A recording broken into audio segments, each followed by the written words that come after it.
राधे राधे भक्तजनों, आज आप सभी ने सुनेंगे गणेश भगवान और दूबा घास की चमत्कारी कथा। गणेश भगवान और दूबा घास की महिमा की चमत्कार। इस कहानी को सुनकर आप भी गणेश भगवान को दूबा घास की अर्पित करेंगे। आप पर भी गणेश भगवान इस दूबा घास के बदले में आप पर वो चमत्कार करेंगे। महान ऋषि कनिडनिया की पत्नी का नाम असीरिया था। एक दिन की बात है, कनिडनिया गणेश जी की पूजा कर रहे थे। कनिडनिया अपनी पत्नी के मन की बात जान गया। उन्होंने गणेश जी को चढ़ाई हुई दूबा घास अपनी पत्नी को दिया। यह किस लिए है स्वामी? इसे देवलोक ले जाओ और इंद्र से कहो कि तुम्हें इसका मूल्य दे दो। गणेश जी ने त्रिशिरन और विलोचन को अपार धन संपत्ति प्रदान किया, केवल इसलिए क्योंकि उन्होंने दूबा से उनकी पूजा की थी। हम भी नृत्य दूबा से उनकी अर्चना करते हैं, फिर भी उनकी कृपा से वंचित क्यों है स्वामी? जब इंद्र को ऋषि पत्नी के देवलोक में आने का कारण गाता हुआ, उन्होंने कहा, जो आज्ञा स्वामी। कुबेर ने जब ऋषि पत्नी और इंद्र के आगमन का कारण जाना, उसने गर्व के साथ कहा, माते, मेरे पास इसका मूल्य देने के लिए पर्याप्त धन नहीं है। ज़्यादा इतना धन के देवता कुबेर के पास हो। चलिए हम उनके पास चले। मुझे आश्चर्य है कि आप दोनों इस छोटे से काम के लिए आए हैं। यह दूबा घास तो एक हवा के झोंके से ही उड़ जाएगा। इसका वजन तो सोने की मोहर का 1000वें भाग भी नहीं होगा। फिर भी मैं इसके बदले आपको एक स्वर्ण मुद्राएं देता हूँ।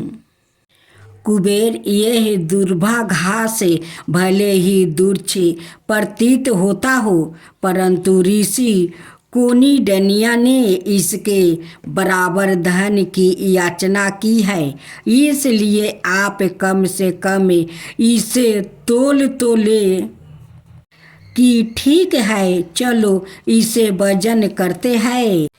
कितने शर्म की बात है कि इतने वैभवशाली देवलोक में इस छोटे से दूबा घास के बराबर भी धन नहीं है। देखो कुबेर क्या कहते हैं।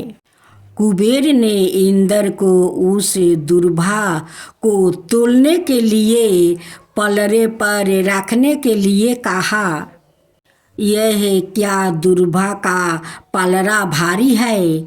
अच्छा, मैं 2 स्वर्ण मुद्राएं रख कर देखता हूँ। हे इंद्रदेव, आप उस पलड़े पर उस घास के तिनके को रख दे और मैं इस पलड़े पर स्वर्ण मुद्राएं रख देता हूँ। अब भी दूबा वाला पलड़ा ही भारी पड़ रहा है। अच्छा, मैं 100 स्वर्ण मुद्राएं यह मुद्राओं से भरा पूरा थैला ही रख देता हूँ। ओ 9 रत्नों से भरा संदूक भी इस तराजू पर रख दो। 9 रत्नों से भरा संदूक रखने पर भी दूबा का पलड़ा भारी ही रहा। क्या गणेश जी की जिसे पूजा की गई है, उस दूबा घास की इतनी महिमा है? मेरे सारे का सारा खजाना इस पलड़े पर रख दो। कोषागार पूरा का पूरा खाली हो गया है, पर प्रभु यह कांटा तो तनिक भी नहीं सरका। तब भी तराजू का पलड़ा दूल्हा की ओर ही झुका हुआ है। सभी लोगों से कहो कि उनके पास जो भी संपत्ति है उसे दूसरे पलड़े पर रख दे। मुझे हर हाल में दोनों पलड़ों को बराबर करना है। कुबेर आपके साथ मैं भी बैठ जाता हूँ। मेरे पति इस दूल्हा से गणपति की रचना करते हैं। मुझे यह कौतूहल होता था कि इतने सुंदर सुगंधित फूलों को छोड़कर यह दूल्हा ही क्यों पूजा में उपयोग की जाती है। ऋषिवर ने कृपा करके मुझे इसकी महिमा का ज्ञान करा दीजिए। हे इंद्रदेव, इसके पश्चात भी दूल्हा का भार ही अधिक है। मुझे अपनी धन संपत्ति पर बड़ा गर्व था, पर अब सब इस दूल्हा के समक्ष नगण्य साबित हो गई है। मेरा अहंकार चूर चूर हो गया है। माते, कृपया मुझे बताइए कि ऋषिवर को यह दूल्हा घास कहाँ से मिला। मुझे गर्व था कि मुझसे अधिक धन्यवान और कोई नहीं है। अब मेरी आंखें खुल गई है, पर अब हम करें क्या। दूल्हा का पलड़ा तो अब भी भारी है। हम ऋषिवर को इसके बदले में क्या दे सकते हैं। केवल भगवान शिव ही हमारा मार्गदर्शन कर सकते हैं। चलो हम उन्हें प्रार्थना करें। उनकी प्रार्थना से प्रसन्न होकर शिव जी उनके समक्ष प्रकट हुए। क्या तुम्हें उस दूल्हा की महिमा का जिससे गणेश की पूजा की गई है ज्ञान हो गया है। ऋषि कोनिडनिया गणेश के महान भक्त है। केवल गणेश ही तुम्हें क्षमा कर सकते हैं। भगवान, हमें आपकी पूजा में व्यवहार किए गए हैं दूल्हा की महिमा का ज्ञान हो गया है। कृपया हमें क्षमा करें। भगवान की कृपा तुम पर सर्वदा रहेगा और वो तुम्हें इस पाखंड अर्थात संसार से शीघ्र निकले यह संसार रूपी वृद्धा राक्षसी कभी तुम्हें मोहित ना कर सके। शंकर तुम्हारे सहायक हो। उमा तुम्हारे लिए सत्य का द्वार खोल दे और तुम्हारे अज्ञान को नष्ट कर दे। स्वामी विवेकानंद की गाथा है। आज सुने गणेश चतुर्थी व्रत कथा और बुधवार का दिन विनायक गणेश भगवान की गाथा भी सुने। श्री गणेश चतुर्थी व्रत की पौराणिक कथा का अनुसार एक बार भगवान शिव और माता पार्वती नर्मदा नदी के किनारे बैठे थे। वहाँ माता पार्वती ने भगवान शिव से समय व्यतीत करने के लिए चौपार खेलने को कहा। शिव चौपार खेलने के लिए तैयार हो गए, परंतु इस खेल में हार जीत का फैसला कौन करेगा यह प्रश्न उनके समक्ष उठा तो भगवान शिव ने कुछ तिनके के एक तीर्थ कर उसका एक पुतला बनाकर उसकी प्राण प्रतिष्ठा कर दिया और पुतले से कहा, बेटा हम चौपार खेलना चाहते हैं, परंतु हमारी हार जीत का फैसला करने वाला कोई नहीं है, इसलिए तुम्हें बताना कि हम दोनों में से कौन हारा और कौन जीता। उसके बाद भगवान शिव और माता पार्वती का चौपार खेल शुरू हो गया। यहाँ खेल 3 बार खेल गया और संयोग से तीनों बार माता पार्वती ही जीत गई। खेल समाप्त होने के बाद बालक से हार जीत का फैसला करने के लिए कहा गया, तो उस बालक ने महादेव को विजयी बताया। यह सुनकर माता पार्वती तो क्रोधित हो गई और क्रोध में उन्होंने बालक को लंगड़ा होने की कीचड़ में पड़े रहने का श्राप दे दिया। बालक ने माता पार्वती से माफी मांगी और कहा कि यह मुझसे अज्ञानतावश ऐसा हुआ है, मैंने किसी दोष भाव में ऐसा नहीं किया। बालक द्वारा क्षमा मांगने पर माता ने कहा, यह गणेश पूजन के लिए नाग कन्या आएगी, उन्हीं के कहे अनुसार तुम गणेश व्रत करो, ऐसा करने से तुम मुझे प्राप्त करोगे। यह कहकर माता पार्वती शिव के साथ कैलाश पर्वत पर चली गई। 1 बरस के बाद उस स्थान पर नाग कन्या आई। तब नाग कन्याओं से श्री गणेश के व्रत की विधि मालूम करने पर उस बालक ने 21 दिन लगातार गणेश जी का व्रत किया। उसकी श्रद्धा से गणेश जी प्रसन्न हुए। उन्होंने बालक को मनोवांछित फल मांगने के लिए कहा।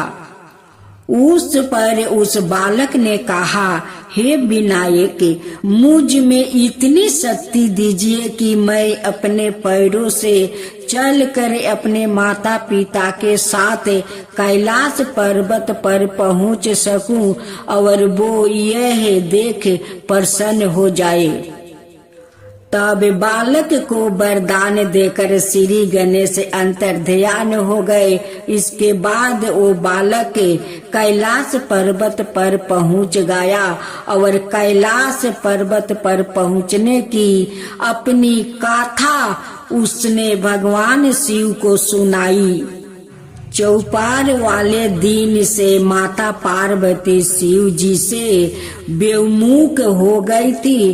अत देवी के रूठ होने पर भगवान शिव ने भी बालक के बताया अनुसार 21 दिनों तक श्री गणेश का व्रत किया। इस व्रत के प्रभाव से माता पार्वती का मन से भगवान शिव के लिए जो नाराजगी थी वो समाप्त हो गई। तब यह व्रत विधि भगवान शंकर ने माता पार्वती को बताया था। यह सुनकर माता पार्वती का मन में भी अपने पुत्रा कार्तिकेय के से मिलने की इच्छा जागृत हुई। तब माता पार्वती ने भी 21 दिन तक श्री गणेश का व्रत किया और दूब फूल और लड्डुओं से गणेश जी का पूजन अर्चना किया। व्रत के 21वां दिन कार्तिकेय सवाए माता पार्वती जी से आए मिले।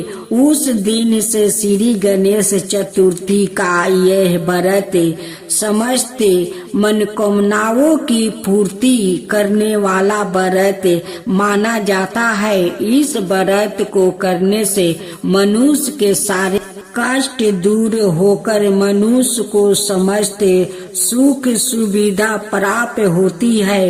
विनायक गणेश जी की जय हो। विनायक गणेश जी की जय हो। संकष्टी गणेश चतुर्थी व्रत करने से घर पवित्रता में आ रही विपदा दूर होती है। कई दिनों से रुके मंगलिक कार्य संपन्न होते हैं। और भगवान श्री गणेश असीम सुखों की प्राप्ति कराते हैं। माह की किसी भी चतुर्थी के दिन भगवान श्री गणेश की पूजा का दौरान संकष्टी गणेश चतुर्थी व्रत की गाथा पढ़ना अथवा सुनना जरूरी होता है। इससे संबंधित 4 गाथा प्रचलित है। पहली गाथा पौराणिक प्रचलित श्री गणेश गाथा का अनुसार एक बार देवता कई विपदाओं में घिरे थे। तब वो मदद मांगने भगवान शिव के पास आए। उस समय शिव जी का साथ कार्तिकेय और गणेश भी बैठे थे। देवताओं की बात सुनकर शिव जी ने कार्तिकेय और गणेश जी से पूछा कि तुम में से कौन देवताओं के कष्टों का निवारण कर सकता है। तब कार्तिकेय और गणेश जी दोनों ही सवाए को इस कार्य के लिए सक्षम बताया। इस पर भगवान शिव ने दोनों की परीक्षा लेते हुए कहा कि तुम दोनों में से जो सबसे पहले पृथ्वी की परिक्रमा करके आएगा वो ही देवताओं की मदद करने जाएगा। भगवान शिव के मुख से यह वचन सुनते ही कार्तिकेय अपने वाहन मोर पर बैठकर पृथ्वी की परिक्रमा के लिए निकल गया। परंतु गणेश जी सोच में पड़ गया कि वो चूहे के ऊपर चढ़कर सारी पृथ्वी की परिक्रमा करेंगे तो इस कार्य में उन्हें बहुत समय लग जाएगा। तभी उन्हें एक उपाय सूझा। गणेश अपने स्थान से उठा और अपने माता पिता की 7 बार परिक्रमा करके वापस बैठ गया। परिक्रमा करके लौटने पर कार्तिकेय सवाई को विजेता बताने लगे। तब शिव जी ने श्री गणेश से पृथ्वी की परिक्रमा न करने का कारण पूछा। तब गणेश ने कहा, माता पिता के चरणों में ही समस्त लोक है। यह सुनकर भगवान शिव ने गणेश जी को देवताओं के संकट दूर करने की आज्ञा दी। इस प्रकार भगवान शिव ने गणेश जी को आशीर्वाद दिया कि चतुर्थी के दिन जो तुम्हारा पूजन करेगा और रात्रि में चंद्रमा को अर्घ देगा उसके तीनों तप यानी दैहिक तप, देविक तप और भौतिक तप दूर होगा। इस व्रत को करने से व्रतधारी के सभी तरह के दुख दूर होगा और उसे जीवन के भौतिक सुखों की प्राप्ति होगी। चारों तरफ से मनुष्य की सुख सुविधा बढ़ेगी। पुत्रादि धन ईश्वर की कमी नहीं रहेगी। दूसरी गाथा गणेश जी की जय हो, गणेश जी की जय हो। एक समय की बात है, राजा हरिश्चंद्र के राज में एक कुम्हार था। वो मिट्टी के बर्तन बनाता लेकिन वो कच्चे रह जाते। एक पुजारी की सलाह पर उसने इस समस्या को दूर करने के लिए एक छोटे बालक को मिट्टी के बर्तनों के साथ आवा में डाल दिया। उस दिन संकष्टी चतुर्थी का दिन था। उस बच्चे की माँ अपने बेटे के लिए परेशान थी। उसने गणेश जी से बेटे की कुशलता की प्रार्थना की। दूसरे दिन जब कुम्हार ने सुबह उठकर देखा तो आवा में उसके बर्तन तो पाक गया है, लेकिन बच्चा का बाल पाका भी नहीं हुआ था। वो डर गया और राजा के दरबार में जाकर सारी घटना बताई। इसके बाद राजा ने उस बच्चे और उसकी माँ को बुलवाया तो माँ ने सभी तरह के विघ्न को दूर करने वाली संकष्टी चतुर्थी का वर्णन किया। इस घटना के बाद से महिलाएं संतान और परिवार की सौभाग्य के लिए संकट चौथ का व्रत करने लगी। तीसरा कथा, एक समय की बात है कि विष्णु भगवान का विवाह लक्ष्मी जी के साथ निश्चित हो गया। विवाह की तैयारी होने लगी। सभी देवताओं को निमंत्रण भेजा गया, परंतु गणेश जी को निमंत्रण नहीं दिया। कारण जो भी रहा हो, अब भगवान विष्णु की बारात जाने का समय आ गया। सभी देवता अपनी पत्नियों के साथ विवाह समारोह में आए। उन सबने देखा कि गणेश जी कहीं दिखाई नहीं दे रहे हैं। तब वो आपस में चर्चा करने लगे कि क्या गणेश जी को नहीं न्योता किया गया या सवाए गणेश जी नहीं आए।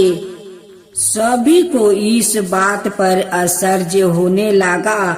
सबने विचार किया कि विष्णु भगवान से ही इसका कारण पूछा जाए। विष्णु भगवान से पूछने पर उन्होंने कहा कि हमने गणेश जी के पिता भोलेनाथ महादेव को न्योता भेजा है।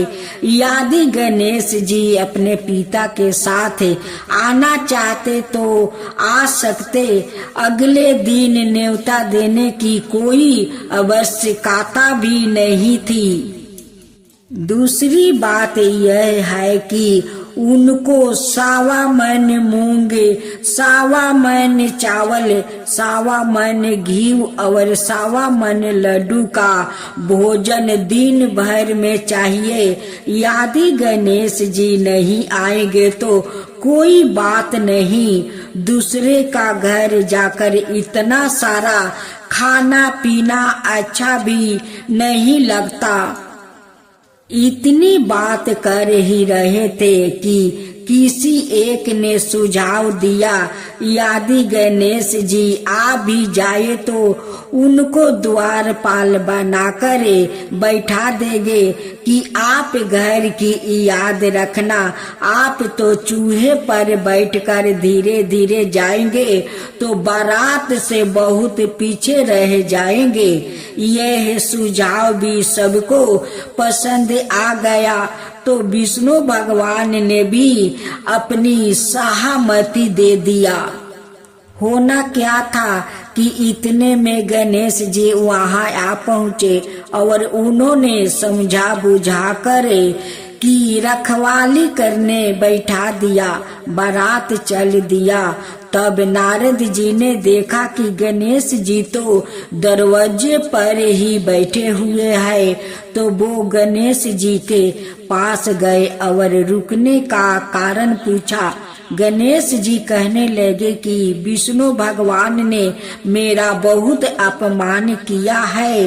नारद जी ने कहा कि आप अपनी मूषक सेना को आगे भेज दो तो वहाँ रास्ता खोद देगी, जिससे उनके वाहन धरती में धंस जाएंगे। तब आपको सम्मान पूर्वक बोलाना पड़ेगा। अब तो गणेश जी ने अपनी मूषक सेना जल्दी से आगे भेज दिया और सेना ने जमीन पोली कर दिया। जब बारात वहां से निकली तो रथों के पहिया धरती में धंस गया। लाख कोशिश करे परंतु पहिया नहीं निकले। सभी ने अपने अपने उपाय किया परंतु पहिया तो नहीं निकले। बलिक जगह जगह से टूट गया। किसी की समझ में नहीं आ रहा था कि अब क्या किया जाए। तब तो नारद जी ने कहा, आप लोग ने गणेश जी का अपमान करके अच्छा नहीं किया है। यदि उन्हें मना कर लाया जाए तो आपका कार्य सिद्ध हो सकता है और यह संकट टल सकता है। शंकर भगवान ने अपने दूत नंदी को भेजा और वो गणेश जी को लेकर आए। गणेश जी का आदर सम्मान के साथ पूजन किया।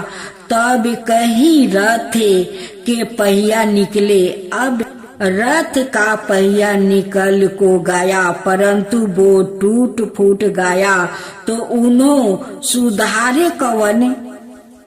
पास का खेत में किसान काम कर रहा था, उसे बुलाया गया। किसान अपना कार्य करने के पहले श्री गणेशाय नमः कहकर गणेश जी की वंदना मन ही मन करने लगा। देखते ही देखते किसान ने सभी पहिया को ठीक कर दिया। तब किसान कहने लगा कि हे देवताओं, आपने सर्वप्रथम गणेश जी को नहीं मनाया होगा और ना ही उनकी पूजा की होगी, इसलिए तो आपके साथ यह संकट आया है। हम तो मूर्ख अज्ञानी है, फिर भी पहले गणेश जी को पूजते हैं, उनका ध्यान करते हैं। आप लोग तो देवगण है, फिर भी आप गणेश जी को कैसे भूल गए।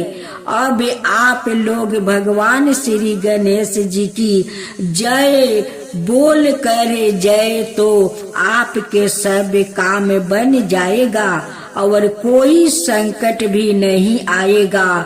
ऐसा कहते हुए बारात वहां से चल दिया और विष्णु भगवान का लक्ष्मी जी के साथ विवाह संपन्न करवा के सभी सकुशल घर लौट आए।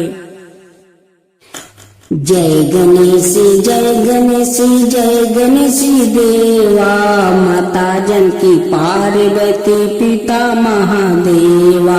जय गणेश जय गणेश जय गणेश देवा, एक दांत दयावंत चार भुजी धारी, मस्तक सिंदूर सोहे मूस की सवारी। जय गणेश जय गणेश जय गणेश देवा, माता जानकी पार्वती पिता महादेवा। अंधन को आँख देते कोढ़ियन को काया, बाजिन को पुत्र देते निर्धन को माया। जय गणेश जय गणेश जय गणेश देवा, माता जानकी पार्वती पिता महादेवा। हार चढ़े फूल चढ़े और चढ़े मेवा, लड्डुअन का भोग लगे संत करे सेवा।